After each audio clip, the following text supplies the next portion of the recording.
अर्धचंद्राकार नाद अंकित करें। इस तरह यंत्र के पूर्ण हो जाने पर साधक का संपूर्ण मनोरथ सिद्ध होता है। इस प्रकार यंत्र लिखकर उससे प्रणव से ही वेष्टित करें। उस प्रणव से ही प्रकट होने वाले नाद के द्वारा नाद का अवसान समझें। हे मुने, अब मैं देवता रूप तीसरे अर्थ को बताऊंगा, जो सर्वत्र गूढ़ है। वामदेव, तुम्हारे स्नेहवश भगवान शंकर के द्वारा प्रतिपादित उस अर्थ का मैं तुमसे वर्णन करता हूँ। सजोजात प्रपगामी यहाँ से आरंभ करके सदाशिवोम तक जो 5 मंत्र हैं, श्रुति ने प्रणव को इन सब का वाचक कहा है। इन्हें ब्रह्म रूपी 5 सूक्ष्म देवता समझना चाहिए। इन्हीं का भगवान शिव की मूर्ति में भी विस्तार पूर्वक वर्णन है। शिव का वाचक मंत्र शिव मूर्ति का भी वाचक है, क्योंकि मूर्ति और मूर्तिमान में अधिक भेद नहीं है। इस श्लोक से आरंभ करके पहले इन मंत्रों द्वारा भगवान शिव के विग्रह का प्रतिपादन किया जा चुका है। अब उनके 5 मुखों का वर्णन सुनो। पंचम मंत्र ईशान सर्व विद्या नाम को आदि मानकर वहां से लेकर ऊपर के सजोजात मंत्र तक क्रमशः एक चक्र में अंकित करें। फिर सजोजात से लेकर ईशान मंत्र तक क्रमशः उसी चक्र में अंकित करें। ये ही 5 भगवान शिव के मुख बताए गए हैं। मुख से लेकर सजोजात तक जो ब्रह्म रूप 4 मंत्र हैं, वे ही महेश्वर देव के चतुर्व्यूह पद पर प्रतिष्ठित हैं। ईशान मंत्र सजोजात आदि 5 मंत्रों का समष्टि रूप है। मुने, पुरुष से लेकर सजोजात तक जो 4 मंत्र हैं, वे ईशान देव के व्यवस्थित रूप हैं। इससे अनुग्रहमय चक्र कहते हैं। यही पंचा अर्थ का कारण है। यह सूक्ष्म निर्विकार अनामय पार ब्रह्म स्वरूप है। अनुग्रह भी 2 प्रकार का है। एक तो तिरोभाव आदि 5 कृत्यों के अंतर्गत है। दूसरा जीवों को कार्य कारण आदि के बंधनों से मुक्त देने में समर्थ है। यह दोनों प्रकार का अनुग्रह है। सदाशिव का ही द्विध कृत्य कहा गया है। मुने, अनुग्रह में भी सृष्टि आदि कृत्यों का योग होने से भगवान शिव के 5 कृत्य माने गए। इनमें 5 कृत्यों में भी सजोजात आदि देवता प्रतिष्ठित बताए गए हैं। वे 5 पार ब्रह्म स्वरूप तथा साथ ही कल्याण कारक हैं। अनुग्रह में चक्र शांतियुत कला रूप है। सदा शिव से अधिष्ठित होने के कारण उसे परम पद कहते हैं। शुद्ध अंतकरण वाले सन्यासियों को मिलने योग्य पद यही है, जो सदा शिव के उपासक हैं और जिनका चित्त प्राणवोपासना में संलग्न है। उन्हें भी इसी पद की प्राप्ति होती है। इसी पद को पाकर मुनीश्वर गण उन ब्रह्मरूपी महादेव जी के साथ प्रचुर दिव्य भोगों का उपभोग करके महाप्रलय काल में भगवान शिव की समता को प्राप्त हो जाते हैं। वे मुक्त जीव फिर कभी संसार में नहीं गिरते। इस सनातन श्रुति ने इसी का अर्थ प्रतिपादन किया है। भगवान शिव का ऐश्वर्य भी यह समष्टि रूप ही है। अर्थवेद की श्रुति भी कहती है, वह संपूर्ण ऐश्वर्यों से संपन्न है। संपूर्ण ऐश्वर्य प्रदान करने की शक्ति सदा शिव में बताई गई है। चमका अध्याय के पद से यह सूचित होता है कि भगवान शिव से बढ़कर दूसरा कोई पद नहीं है। ब्रह्म पंचक के विस्तार को ही प्रपंच कहते हैं। इन 5 ब्रह्म मूर्तियों से ही निवृत्त आदि 5 कलाएं हुई। वे सब की सब सूक्ष्म भूत स्वरूपणी होने के कारण मूल रूप से विख्यात हैं। उत्तम व्रत का पालन करने वाले वामदेव स्थूल रूप में प्रकट हो यह जगत प्रपंच है। इसको जिसने 5 रूपों द्वारा व्यक्त कर रखा है, वह ब्रह्मा अपने 5 रूपों के साथ ब्रह्म पंचक नाम धारण करता है। मुनि श्रेष्ठ, पुरुष, श्रोत्र, वाणी और शब्द तथा आकाश, इन 5 को श्री ब्रह्मा ने ईशान रूप से व्याप्त कर रखा है। मुनीश्वर, प्रकृति, त्वचा, पानी, स्पर्श और वायु, इन 5 को ब्रह्मा ने ही पुरुष रूप से व्याप्त कर रखा है।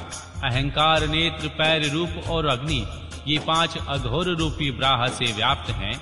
बुद्धि, रसना, वायु, रस और जल, ये वामदेव रूपी ब्राह से नित्य व्याप्त रहते हैं।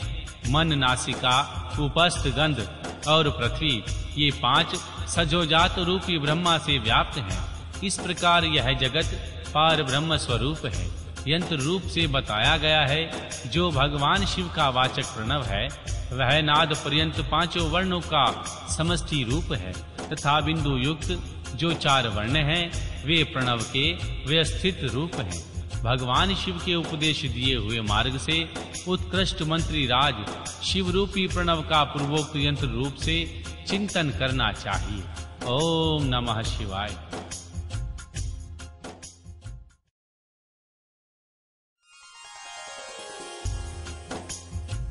अध्याय 14।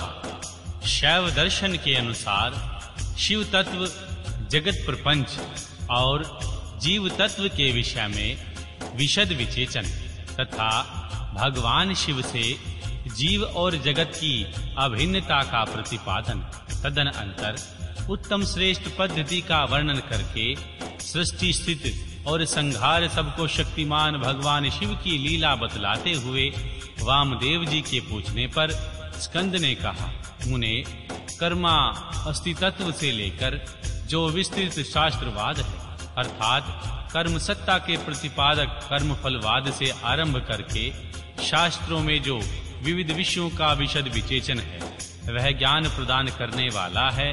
अतः ज्ञानवान पुरुष को विवेक पूर्वक इनका श्रवण करना चाहिए। तुमने जिन शिष्य को उपदेश दिया है उनमें से कौन तुम्हारे समान है? वे अधम शिष्य हैं, आज भी अनन्य शस्त्रों में भटक रहे हैं, अमीश्वरवादी दर्शनों के चक्कर में पड़कर मोहित हो रहे हैं। 6 मुनियों ने उन्हें शाप दे रखा है क्योंकि पहले वे भगवान शिव की निंदा किया करते थे।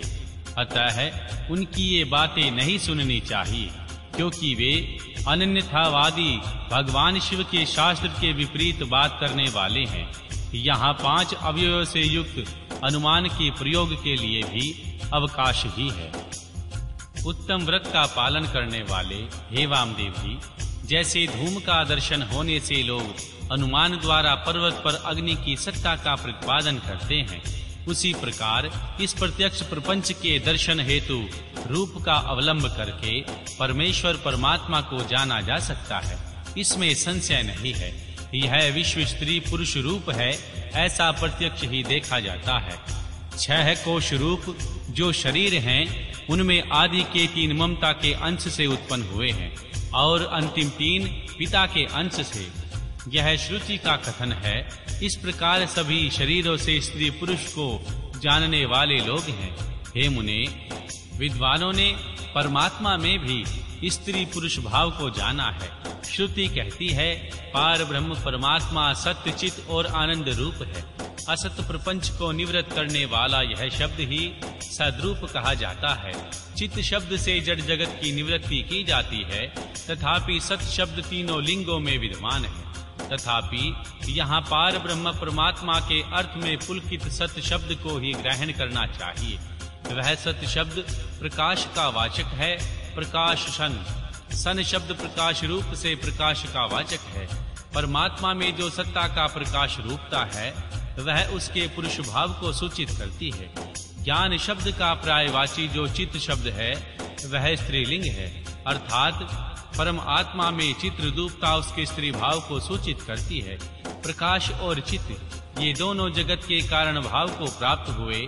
इसी प्रकार सच्चिदानंद परमेश्वर जब भी जगत के कारण भाव को प्राप्त होते हैं तब उन एकमात्र परमात्मा ने ही भगवान शिव भाव और शक्ति का भेद मिटाया जाता है। जब तेल और बत्ती में मलिनता होती है तब उनके प्रकाश में भी मलिनता आ जाती है। चिता की आग आदि में अशिवता और मलिनता स्पष्ट देखी जाती है।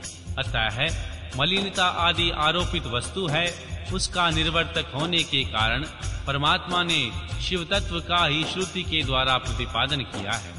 जीव के आश्रित जो इच्छा शक्ति है वह सदा दुर्बलता होती है। उसकी निवृत्ति के लिए ही परमात्मा में सर्वकालिक सर्वशक्तिमता विद्यमान है।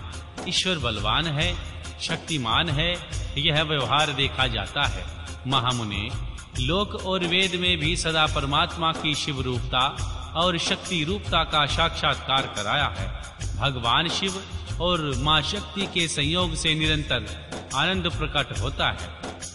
अतः मुने, उस आनंद को प्राप्त करके उद्देश्य से ही पाप रहित मुनिष भगवान शिव में मन लगाकर निर्मय भगवान शिव का कल्याण एवं परमानंद को प्राप्त